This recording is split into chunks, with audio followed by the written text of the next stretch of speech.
Bonjour à tous, on va étudier le contexte graphique des marchés financiers pour la semaine du lundi 24 avril 2023 avec les figures chartistes du moment, figures que vous pouvez étudier gratuitement dans nos deux formations gratuites, la formation débutant et la formation confirmée sur notre site internet arttrade.com ou aussi sur notre Discord. Sur le BTC USD, on a toujours notre drapeau. On est revenu sous le dernier niveau de prise d'appui sur le drapeau. Regardez cette ligne, on est revenu là. Et on pourrait repartir à la hausse à partir de cette localité si le bas de drapeau résiste. Sur le BTC, on a toujours l'objectif de l'épaule à épaule inversée. Un retour sur la ligne du coup n'est pas improbable. Pour l'instant, on imagine une reprise de la hausse malgré tout. Cela dit, cela n'engage bien sûr que nous, ce n'est que probable. Sur le THUSD, on a toujours l'élargissement symétrique qui lui n'est pas invalidé. On pourrait très bien recasser cet élargissement symétrique par la suite. Attention toutefois, on a fait une fausse cassure du biseau d'élargissement ascendant, fausse cassure haussière. Pas impossible qu'on vienne finalement ensuite casser ce biseau d'élargissement ascendant de l'autre côté à la baisse. Dans ce cas-là, on viendrait contre-attaquer la tasse avec anse. Tasse avec anse qui est toujours d'actualité, qui donne toujours des objectifs haussiers. Sur le LTC USD, on est venu invalider finalement le triangle rectangle. Cela dit, on avait déjà réalisé l'objectif H, l'ensemble des objectifs de ce triangle rectangle qui avait été donc réalisé.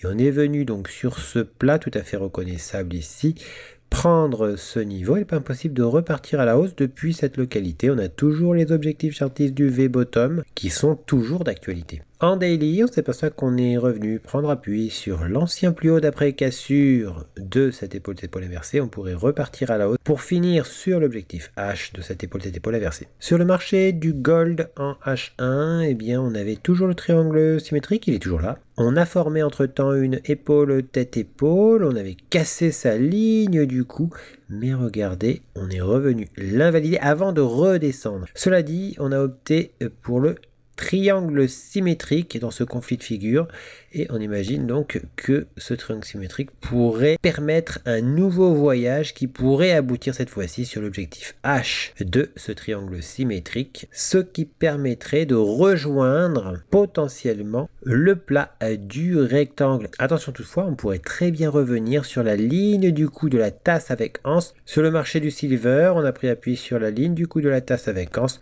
On s'attend effectivement à l'orientation vers les objectifs théoriques de cette figure, notamment sur ce plus haut, qui d'ailleurs sera un obstacle notoire. Sur le WTI, on a toujours le V-bottom, on avait cassé ce V-bottom, mais il pourrait y avoir un repli plus marqué, on pourrait même revenir sur le plat ici, on avait un poinçon ici, avant une remontée potentiel. Le V-bottom donne une orientation sur le plat de l'ancien triangle rectangle. Sur le CAC 40, on voit qu'on a vraiment transpercé le plus haut majeur et qu'on a débordé l'objectif H de l'épaule tête-épaule inversée. En daily, on a toujours un objectif encore plus haut, l'objectif H du double creux mauve. À noter d'ailleurs que l'ensemble forme une tasse avec anse qui a cassé à la hausse. Sur le marché du DAX, on pourrait s'approcher donc de l'objectif H de l'épaule tête-épaule inversée verte et de l'objectif H du canal parallèle qui est toujours donc d'actualité. Tout en haut ici, eh bien, on a l'objectif du biseau descendant, les plus hauts majeurs. On pourrait être aspiré à un moment donné sur ce niveau. Sur le marché du FTSE, ça continue à progresser.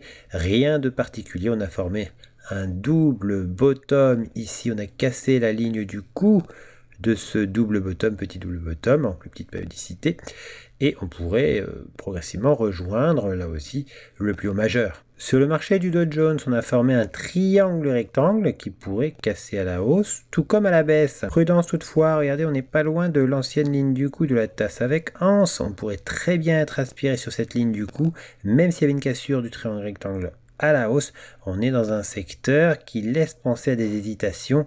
Prudence sur le Dow Jones. En H4, le niveau d'hésitation correspond à la résistance de l'ancien triangle rectangle. Cette résistance peut donner lieu à des replis marqués, d'autant plus que si l'on regarde bien, on n'a pas venu invalider le niveau d'invalidation du triangle symétrique rose qui est toujours d'actualité. Attention toutefois, on a quand même bien contourné la pointe de ce même triangle symétrique. Sur le S&P 500, on a donc cette tasse avec anse toujours, même si l'anse était assez basse. Une hésitation, c'est pas ça qu'on est dans une hésitation, un drapeau si on cassait ce drapeau.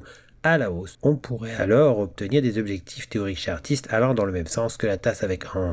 On hésite toujours à franchir ce niveau sensible qui est l'ancienne ligne du coup de l'épaule tête-épaule inversée. Rappelons qu'on a toujours la tasse avec Hans en H4. Sur le Nasdaq, on s'attend à une reprise de la progression haussière vers le plus haut majeur. On a imaginé donc une prise d'appui sur l'ancien plus haut d'après cassure, mais attention, on pourrait très bien revenir un peu plus bas avant. Vous allez voir sur le JPY, eh bien on a des triangles rectangles sur le NZD-JPY, celui-ci avait cassé une première fois, on est revenu à l'intérieur, on s'attend à une recassure de ce triangle rectangle. En weekly, eh bien on imagine que après la cassure de ce triangle rectangle, si elle était plus marquée et si elle se matérialisait vraiment, eh bien on pourrait rejoindre l'objectif du biseau descendant. Sur le CAD-JPY, triangle rectangle qui s'est formé aussi, un troisième point à la dernière minute, avant de faire une petite boucle et de casser, on est en train de réaliser un pullback, un retour sur le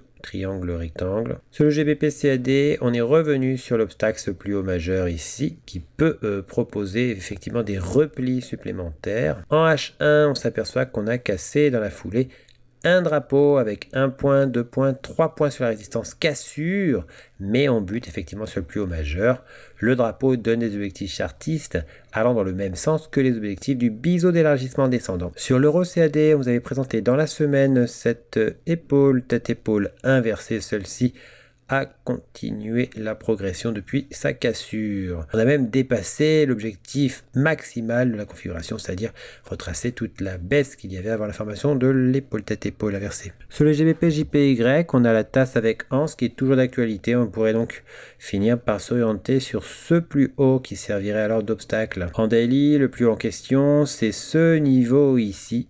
On pense que l'on traversera ce niveau pour rejoindre toujours notre ligne mauve qui est le plus haut du triangle rectangle weekly. Sur le GBP-USD, on s'attend à une recassure du rectangle. Attention toutefois, fébrilité depuis qu'on a eu du mal à franchir le plus haut d'après cassure, la ligne jaune ici. Sur le AUD-JPY, on avait cassé effectivement l'épaule, tête-épaule inversée, mais on est revenu sous sa ligne du cou. En daily, on s'attend toujours à un retour sur l'ancienne ligne du cou de l'ancienne épaule, tête-épaule marron. Sur l'euro-dollar, on s'attend à un deuxième voyage. On a pris appui sur la tasse avec Hans. On avait eu du mal à franchir durablement ce plus haut H4. On s'attend à rejoindre ce plus haut H4 au minimum. Ça correspondrait alors au demi-objectif H de la tasse avec Hans qu'on pourrait donc réaliser une deuxième fois. Rappelons qu'on est toujours aussi aux abords de l'oblique de l'élargissement symétrique. Attention toutefois à nuancer avec le scénario de pullback de retour sur le triangle symétrique. Weekly, on pourrait très bien revenir sous le triangle symétrique. Sur le AUD-CAD, on avait cassé le triangle rectangle à la hausse. On pourrait réaliser un retour sur ce triangle rectangle. À noter que le triangle rectangle s'est formé alors qu'on avait cassé une épaule, tête-épaule. Mais regardez, on avait fait un plus bas d'après cassure, ensuite on a fait un pullback sur la ligne du cou et on n'a pas réussi à franchir durablement ce plus bas d'après cassure, ce qui montre une fébrilité pour la baisse qui est renforcée par la cassure haussière du triangle rectangle. Sur le GBP-NZD, la tasse avec Hans continue son effort, on a fait le demi-objectif H, on va venir buter peut-être sur l'obstacle du plus haut majeur. Sur l'euro AUD, les obstacles sont traversés à chaque fois. On revient sur le dernier obstacle, ce plus haut majeur, ligne bleue, et on a l'objectif H du double creux, non loin de là. Sur le CAD-CHF, juste avant le week-end, on s'est arrêté non loin de l'objectif H du triangle rectangle. Sur le USD-CAD, on a pris appui sur une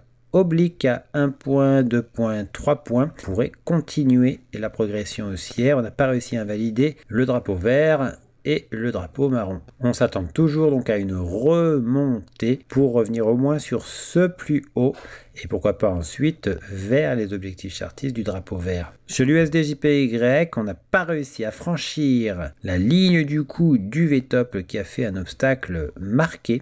On pourrait remonter et casser la ligne marron. Cela formerait alors une épaule, tête, épaule inversée. Sur l'euro GBP en H4, on hésite toujours à l'intérieur de l'élargissement ascendant angle droit. Si on cassait le plat de cet élargissement ascendant angle droit, on pourrait contre-attaquer alors le triangle rectangle. Pour l'instant, le triangle rectangle est toujours d'actualité. et on a buté à plusieurs reprises sur cette localité qui correspond à la fois au haut du triangle rectangle et à la ligne du coup de l'ancien V-top. Le V-top pourrait s'activer finalement. On hésite vraiment sur ce niveau. On pourrait très bien venir valider le triangle rectangle et venir sur l'objectif H du V-top. Sur le AUD USD, eh bien on forme un drapeau rose. On est coincé dans un canal parallèle qui pourrait servir de drapeau si et seulement si on cassait ce drapeau à la baisse. En effet, si on cassait le drapeau qui se trouve dans cette localité, on pourrait se réorienter sur le support de l'élargissement symétrique. Pourquoi pas casser ensuite ce support à la baisse. L'euro CHF, on se rapproche de la ligne du coup potentiel d'une épaule tête-épaule qui pour l'instant n'est qu'imaginaire. Attention. Sur l'euro JPY, on a poursuivi la cassure du drapeau vert. On s'attend par la suite à la cassure de la ligne du coup du double bottom.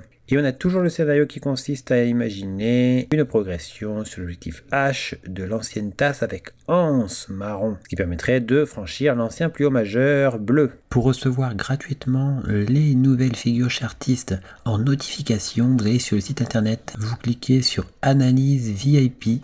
Une fois que vous êtes sur Analyse VIP, vous cliquez sur S'abonner et puis vous n'aurez plus qu'à vous inscrire. Ici, vous mettez un mail, un mot de passe, vous indiquez que vous n'êtes pas un robot et vous mettez s'inscrire. Vous serez alors abonné, vous recevrez toutes les notifications des nouvelles figures trouvées, que ce soit les figures chartistes ou les figures harmoniques. Figures que vous pouvez étudier gratuitement dans nos 2 formations gratuites, le niveau débutant et le niveau confirmé. On a encore 3 autres niveaux qui eux sont payants. En cliquant sur figures chartistes, vous arrivez sur la liste des figures chartistes du moment que l'on a posté. Vous retrouvez aussi les vidéos concernant les analyses chartistes du moment. N'hésitez pas à venir aussi nous découvrir sur notre blog tout en haut ici, blog. Vous y trouverez nos derniers posts, les défis Art Trade ainsi que toutes les nouvelles Art Trade. À bientôt sur notre site arttrade.com.